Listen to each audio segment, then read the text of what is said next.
All right. Well, what's up?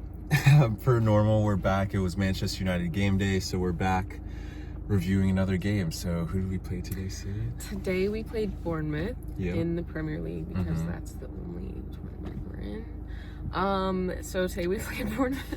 There was a Sprinkled the salt into the open wound. it was a 4-4 tie overall end of the game. So yeah, 4-4 tie. Anyway, what you are know your what? thoughts, No, okay. Millie? Let's start on the positive. The first half of the match was a good half of football for Manchester United. I will give credit where credit is due. For the first time this season, we actually really got to see some remnants of a week's worth of training. You know what I'm saying? Like, throughout the season, we obviously have not been seeing a lot of any strings of good football. Right. Finally, in the first half of this match, we finally looked like we had some remnants of a plan. We were moving the ball well, getting into spaces well, creating good opportunities, getting shots on target, okay shots on target, sometimes weak rolly shots, but shots on target nonetheless, creating big chances, and that is what you want to see. In the first half, you could really tell that the crowd was engaged in the game. Yeah, we were engaged in the game. Like, it was exciting football. That's what you want to see from Manchester United. So for the first 30-ish or so minutes, it was good. It was good. Yeah. Like, you can't really be upset with that. Because it was what was the score going into the half? 2-1. 2-1. Yeah, so it was 2-1 going into halftime. So we got our first goal.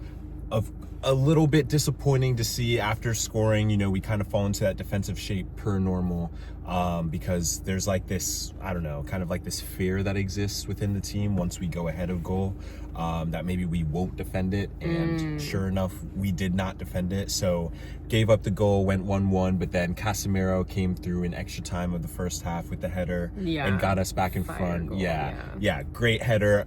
Sorry to the Bournemouth keeper. I don't mean disrespect. I know you're working, bro, but I could have saved both of those goals in the first half. I'm not going to lie to you. I never played keeper. I was a center back, center mid, outside back, whatever, but I would have saved both of those goals, bro. If you just put your body on the line for the team, you could have saved both of those. But nonetheless, Casemiro was at the right place at the right time and, got us back in the league. Yep. And that's all that mattered. So the first half really was exactly what we would want to see. It was a pretty dominating, pretty endearing, and exciting half of football. Yeah, you even made a video right during halftime about how you were, feeling really positive about the first half of the game. I did do that. Okay, I literally, at halftime, I was like, oh, wow, we might actually win a game by a lot here. This might be serious. Again, I actually was getting bought in after seeing this football. And then the second half started. And not even 2 minutes into the second half. They had scored twice. Not even minutes into the second half. I mean, I don't even know what could have possibly been spoken about at halftime. To have the team come out in the second half like a deer in headlights. It just literally doesn't make sense. Yeah. Once again, we have a lead. We've secured the lead. We've done the hard part.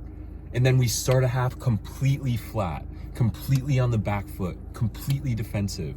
And we make a team like Bournemouth, who, again, no disrespect to Bournemouth, but they are in the bottom half of the table. We are Manchester United. What happened to the standards? Teams like Bournemouth should not be 4-4 running the show at Old Trafford against Manchester United. I'm sorry. The second half was not good enough. Not only did we take the lead twice and lose the lead twice, but at times in the second half, Bournemouth was pushing the ball around us and making moves around us, playing us off the pitch at Old Trafford. It's not okay. And then again, we're playing a 5-back system. Think about that. 5 in the back is our defensive shape. 5 defenders on the field. And we've not had a clean sheet since October, I said? Yeah, it was October. No, sorry. No, it wasn't even October. We have only had 1 clean sheet the entire season. Oh. The last time we had a shutout was October. Okay. That's what it was, which is that's also terrible. That is so bad. That also doesn't make sense. Wait, I'm trying to think. I said the same thing. I said the same thing. But regardless,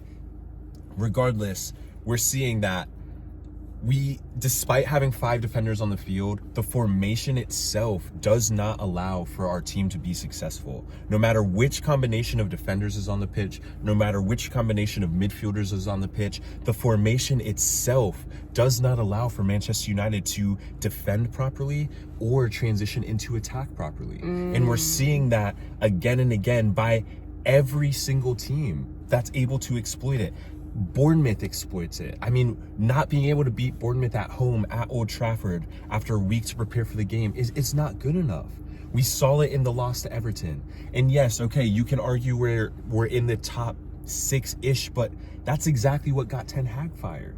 That's exactly, we had higher standards that got previous managers fired. And remember, Amorim has already finished in 15th place once, and he's already lost a European final. So how much more slack can we have for this manager? At what point do we have to employ the same standards that previous managers were held to? Why have our standards fallen off all of a sudden? With the team we have and the players we have, we should be actually challenging to win the league this year. There's no excuse not to be doing that. And the fact that the manager can't see that and doesn't have the aspiration to strive for that speaks volumes to the fact that he's not the right person for the job. Yeah. Really? I mean, you can see it in the people, like in the, I guess, squad he puts on the field. Yeah. I mean, Mainoo got minutes today only because Casemiro got his 5th yellow card. Yeah. Yep. And we can speak on the Kobbie Mainoo situation because as soon as Kobbie Mainoo got on the field, Manchester United became a better team. Absolutely undisputable fact. Manchester United got better once Kobbie Mainoo got onto the pitch. It's just a fact. And it is a legitimate reason that a player like him should not be being stifled by this manager. He is a talent. Imagine you haven't played in weeks. You haven't started a game in the entire Premier League for the entire season. And you are still playing, still able to play at that level. That speaks volumes to how serious Kobbie Mainoo is as a player. Yeah. And you heard Old Trafford erupt when Kobbie Mainoo got onto the field. They went crazy when he got out there because that is the core of Manchester United. Youth, courage, success. Kobbie Mainoo embodies all of those attributes. Yeah. Which is absolutely. why the fans love him. Yeah. I mean, he's amazing. I Yeah. heard you say his name like every few minutes as soon as he came on. As soon as he was already changing the game and changing how everything was moving. 100%. Yeah, definitely. Like an absolute game changer. So it's just, it again makes you raise an eyebrow at the manager. How do you not find the, I don't know, the reasoning to support a player with that much talent? Yeah. It just literally doesn't make sense. And then Amorim lies to the press constantly and says Kobbie Mainoo is competing against Bruno Fernandes for a position. And then what do we see today? Casemiro gets subbed off and Kobbie Mainoo goes and plays alongside Bruno Fernandes. So is he It makes the most sense to have them on the field together. Thank you. Exactly. 100%. The 3 of them need to be on the field together. Yes. But that's a whole other story. That won't happen until our new manager comes in. But again, it again just emphasizes why Amorim isn't the man for the job. You throw 3 youth players under the bus for no reason in the pre-game presser. Why did you throw them under the bus? Harry Amas. Had nothing to do with it. Harry Amas just got Player of the Month for his club that he's at Sheffield Wednesday. Player of the Month last month. But Amorim says he's struggling. Toby Collier, he mentions, says he's struggling. The Kobbie Collier is injured.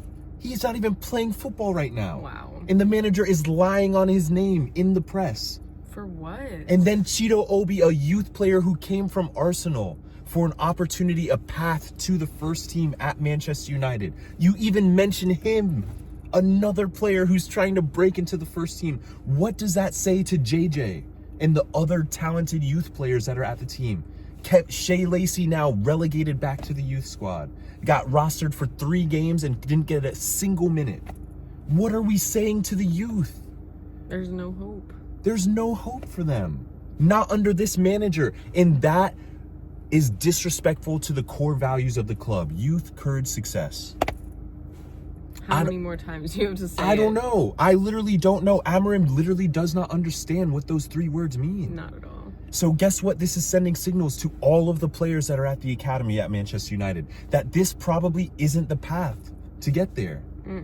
So you've got Rooney's kids, Carrick's kids, Fletcher's kids, all of these probably going to be superstar footballers that are potentially in the Man United academy right now, witnessing the head coach, the manager, the gym coach, burning down the relationship of the academy at the club. Yeah, it's just sad. It's just so sad. Yeah. I mean, Sir Bobby must be rolling over in his grave right now. And Sir Jim says he cares about this club. And he's allowing a manager to quite literally piss on the morals of the club. Excuse my French, but it's a fact. That's what's happening. That's what's literally happening. Yeah. And this is what we have to settle for. 4-4 draws at Bournemouth, at Old Trafford. Exciting football, okay. Do we want exciting football or do we want wins? Do we want to chase a Premier League title? Is it exciting to tie 4-4 though? No. Did you see Bruno Fernandes after the game? He looked like he was gonna cry. He probably did cry. Bruno Fernandes was distraught after the game. And I feel him. How much longer must we suffer under Amorim? Even Bruno is suffering. I know. You can see it written all over his face. He was staring off into space, Bruno Fernandes. The captain. Yeah. You notice when Amorim walks onto the field after the game, none of the players come up to him. None of them want to go near him. And he goes up to none of them. Don't you notice these things? These are small things. There is no relationship between the manager and the players. The players are playing well because they're good players. But the fact is, we need a new manager who can tie these players together and bring together the talent that we have on this team and go win us this Premier League this year. What are we waiting for? Why not? What are we waiting for? Yeah, exactly. Why not? That is the difference. A Manchester United manager would always be striving for the title. Literally nothing else. Absolutely no relationship with the players. Yeah, you can see it. You can see it in the players' eyes. They don't like him. No. They don't like playing for him. I mean, they didn't even show his reaction to Bruno's goal. I know. And that's what I was saying. I was like, show us Amorim's reaction because he never celebrates. Bruno Fernandes scores a worldy free kick today, which should have never been a free kick, but that's neither here nor there. That's just the refereeing in the Premier League. Yeah, well. But at the end of the day, Bruno scores a rifle free kick. Crazy. When I see something like that, I expect to see my manager freaking out, just like I was freaking out. But instead, they don't even show the guy because he's so disconnected. That person doesn't have their lights on. Come on, guys. Anyway, it's just crazy. Yeah. It's crazy to see that. I'm going crazy. We don't even see the manager when things like that happen. Don't even see him It's anymore. And again, like, really, if you haven't seen it, please go and look at the video of Bruno Fernandes after the full-time whistle and look at his face. And please tell me if you think that is a player that still believes in his head coach, that still believes in his manager. There is no way. No way. We have to make a change. The season can be saved. Manchester United could win the Premier League this year with the players we have, with the team we have. There's no reason not to. We are only playing once a week. Why wouldn't we be challenging for the title? I mean, honestly. This is what has to happen. Change has to happen. Ineos, what are you thinking right now? Sir Jim, I'm questioning everything, man. Said he loves the club. Make the change. Why be so stubborn? Everyone was so quick to turn on Ten Hag. I know. A manager who won us quick. 2 trophies. We threw him out like garbage. And now look at what's happening. 15th place, a lost European final. 6th place, playing once a week. It is not good enough. Amorim out. Amorim out. As always, free Kobbie Mainoo. As always, free Kobbie. And let's hope to God that Aston Villa does not embarrass us on Sunday. Let's hope. They've won 9 games in a row. Something that these Amorim fans have made us as United fans forget that we used to do this. That we used to have these long streaks of undefeated games. We just haven't even had that. We were supposed to celebrate 2 back-to-back wins because it's the first time Amorim ever did it. And Aston Villa has 9 wins back-to-back. I mean, it is crazy.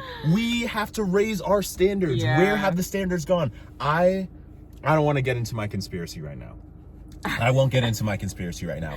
Omar Barada is working undercover for Man City still. That's my conspiracy. I'll go ahead and throw it out there. He is working to undermine our club right now. That's all I'll say. Anyway, that's what I believe. Until they sack the manager and stop this suffering that Amorim keeps blabbering about in the press about, I won't believe a single thing they say, because change needs to be made. Yeah, absolutely. So, again, another tie, playing once a week, and this is what we can get from United. So that's all. Yeah. So anyway, those are our thoughts on Manchester United's 4-4 tie against Bournemouth in the Premier League today. If you made it this far, thanks for watching. We'll see you next time. Peace. Amorim out. Free Kobbie Mainoo. Free Kobbie. Free Kobbie. Oh man, what a disappointment.